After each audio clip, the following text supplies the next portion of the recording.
I've eaten picanha many times at Brazilian restaurants, but I've never grilled one.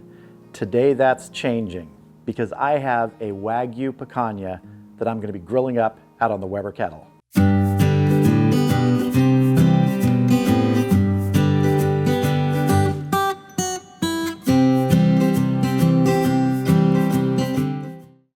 Yeah, I am very excited about doing this picanha. I've really wanted to do one for a while. But before we get to the actual cut of beef, we need to get a sauce made. Now, a lot of times picanha is served with sort of a chimichurri sauce. At least that's the way I've had it when I've gone to Brazilian restaurants. It doesn't absolutely need any sort of sauce, but it's a nice little flavor enhancer if you want to put some on. Well, I'm going to do something a little different. It's not going to be a traditional chimichurri. It's going to have some different ingredients.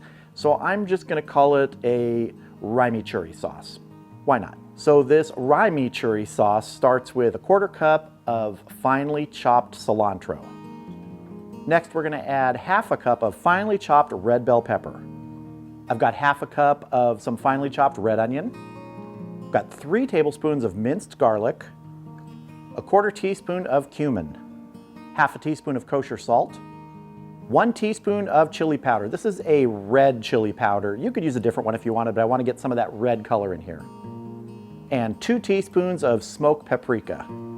For the wet ingredients, we're going to add 2 tablespoons of red wine vinegar, and we're going to add 3/4 of a cup of extra virgin olive oil. And now we mix. Work all of this together in here. This is more of a kind of a red chimichurri with additional things. Gotta say, so far I'm liking this Rymichurri sauce. All right, let me get a separate spoon here, get a little taste, just see how we're doing. Ooh, I like that. Really nice bright flavors in there from those red bell peppers and the cilantro. I do want to add just a little bit more red wine vinegar, maybe 1 more tablespoon. Mix that in. All right, take a final taste. There we go. Just that extra little splash of that red wine vinegar sort of brought up the bite to it, and I like that. All right, I'm gonna cover this, set it aside, and we're gonna move on to getting our picanha ready. So here is the picanha we're working with today. This is about a 2.5 pound, little over that, Wagyu picanha from Wagyu. Now I've used Wagyu's meat before. They've sent me several cuts to try. I've done lots of videos on them. They're a family-run ranch in Texas. All their beef is hormone-free, antibiotic-free, pasture-raised. Everything's 21-day dry aged. I'm going to put a link in the description below. If you want to go there and check out their stuff, go ahead and do that.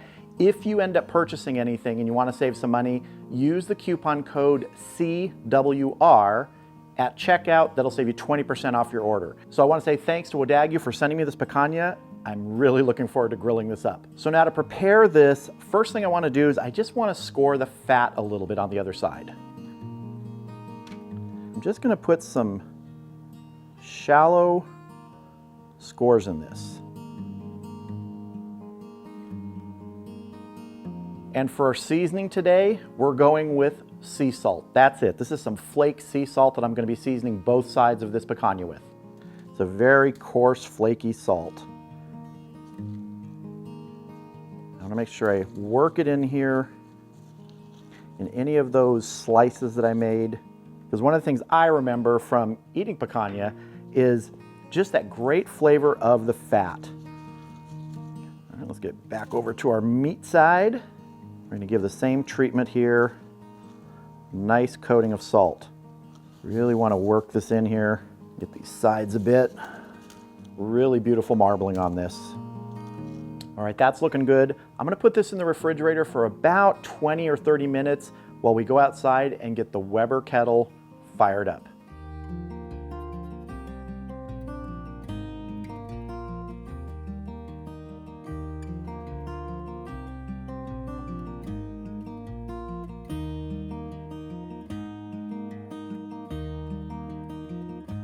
All right, the kettle is up to temp. We're going to be running somewhere between 225 and 250 today. So let's go ahead and get our Wagyu picanha on. I have the Weber kettle set up today with the Mallory cast iron grate. Underneath that I have 2 briquette baskets, which are just sort of forming a dam to hold some charcoal to one side. I could have used the slow and sear in here without the reservoir to hold the charcoal, but This is simple. We're just having an indirect and a direct zone because we're going to be starting with this picanha indirect. I'm going to cook it similar to the way I would a tri-tip, except with a little bit more of an extended searing at the end. The thicker side of the picanha, sort of that point towards the coals. I'm going to go ahead and get an ambient temperature probe in here. Try to get to the center there. This is a short probe for the ThermoWorks smoke. Works really well in pieces of meat which don't have a lot of depth to them, chicken breasts, things like that. All right, we're gonna go ahead and get our lid on and let this picanha start cooking. My bottom vent is in the 2/3 open position. And my top vent is in the 1/2 open position. So if I look a little sweaty out here, it's because we're grilling up this picanha in 105-degree weather with some pretty nice humidity today. So this is some real grilling out here. You gotta be committed to do this. Now we're gonna be taking this picanha to about 110 internal, just like it would a tri-tip, and then I'm gonna sear it. Unlike the tri-tip though, I almost certainly will not return it to an indirect mode. I will finish grilling it to get it to that ultimate internal temperature of 130. So we'll do a direct grill on the fat side, a direct grill on the meat side, and we'll alternate to get that great color on the outside. So I'll bring you back when we're close to 110 degrees internal and we're ready to direct grill this picanha. All right, we are just at about 110 internal. Let's have a look at this picanha and give it some direct grilling time. Oh, look at that beautiful color on there. All right, I'm gonna get my temperature probe out. It has done its job. All right, I'm gonna give this some fat side down searing first. We're gonna go about a minute and then I'm gonna turn it a little bit. All right, we're gonna turn it over. Sear our meat side. After we go about a minute, we're gonna check our internal temperature here. All right, let's slide this indirect and check our internal temperature. That one's showing 119, 118. Yeah, we are all in that 119, 118 temperature. I wasn't planning to give it any more indirect time like I do when I'm doing my tri-tips, but you know what? I'm going to. It's about 120 degrees. I want to give it about 8 to 10 more degrees. So we're gonna put the lid on and I'll check it in about 4 to 5 minutes. All right, it's been about 4 minutes. Want to give it a check now. See real quick here. I'm showing 128 there. I'm gonna say that's good. This is gonna go inside. It's gonna rest for about 10 minutes. And then we're gonna have some picanha with that Rymichurri sauce I made. All right, here is our Wagyu picanha. Again, Wagyu, thank you for sending this to me. One of the interesting things about this cut of meat that I've discovered is, you know, most people take it and cut it into sections and then skewer it sort of curved into a half moon and grill it directly. I've seen other people do exactly what I did, kind of indirect grill it first and then give it that last minute sear. I've got to try the other way sometime too. I think this turned out terrific. The color on it is gorgeous. That crusting on the fat is just beautiful. I'm really looking forward to cut into this. Now, the other thing is I've seen people talk about the proper way to carve this. Some people swear by cutting it with the grain so that after you get those slices, you can then cut those across the grain. I'm gonna cut it across the grain like I normally would a tri-tip because those pieces you can cut down small. When you're eating them, they're gonna be super tender anyway. And this is a sirloin. This is often called a sirloin cap. So this is gonna be a tender piece of meat and the way we've cooked it, it should be just as tender. So if I am correct, the grain, I believe, is running this way. So I'm gonna turn it slightly and cut this way. If I'm wrong, we'll turn it again and cut that way. But let's see how we're doing here, right down the middle. Ah, Cilantro. Yep, there we go, that's across the grain. Oh, look at that. That's that perfect medium rare that I was hoping for. Oh, look at that.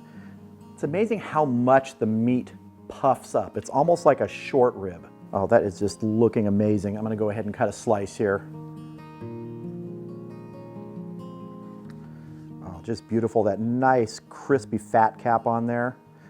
Yeah, we got major Cilantro going here. All right, I'm gonna cut some slices up here. We're gonna plate them up. We're gonna put on some of that Rymichurri sauce. All right, here we go. Have a nice little plate of some of our Wagyu picanha slices. Just really beautiful color. And the amount of juice that came out of that after 10 minutes of resting, I could have let that rest for half an hour with that amount of juice. Didn't lose it all. This is still plenty juicy. I mean, if you can see that, when I press this, there's just juice rising to the surface. Here is some of our Rymichurri sauce. It's my version of chimichurri with some bell peppers and stuff in it. I'll get some of that on some of the picanha after I cut it up because it's time to taste.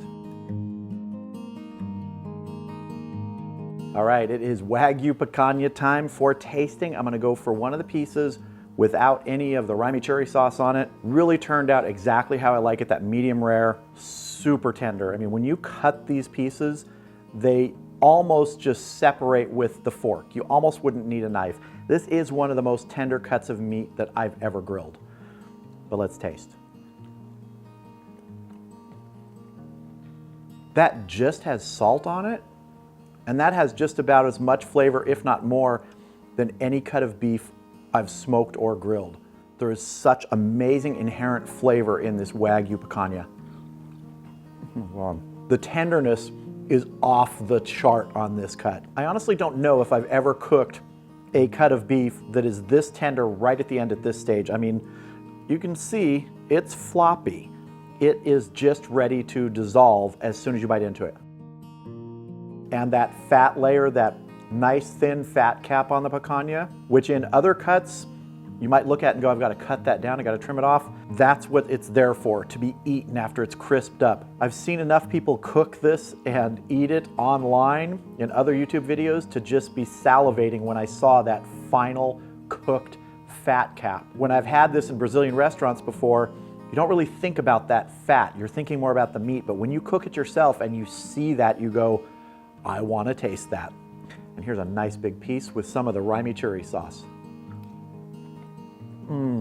Now this cut doesn't need any sauce at all, but if you want to give it a little extra flavor, maybe someone wants to try something like a chimichurri, and you could go straight chimichurri on this. That's pretty traditional from what I understand. I just wanted to do it a little different. Now, one thing I would suggest though, is when you're making this sauce, if you follow the recipe that I used in this video, start with half a cup of olive oil and add that extra quarter if you feel you need it. You don't want it to be too oily. You can start with less and add more. But man, the flavor on this with that Rymichurri sauce is terrific. Nice little bite and crunch from those onions in there and those red bell peppers. That was one of the reasons I wanted to add that, so you have a little bit more texture on this. I had a feeling that the beef was going to be so tender that it was just going to be that kind that dissolves. And sometimes a little bit more texture is nice. That fat cap though, with that crust on it, it does give you a little bit of bite, and that is nice. And yes, this is a treat. This is not a cut of meat that you're going to go out and buy every week, at least in the Wagyu form. But if you're looking for something for a special occasion, you want to cook something for someone that's just going to blow their mind, a Wagyu picanha is it. I would do this in a heartbeat. So I finally got to cook a picanha, and I gotta say, it exceeded my expectations. That Wagyu cut of it takes this to a level I did not even imagine. This is by far one of the best cuts I've ever cooked of any type of beef. Just fantastic.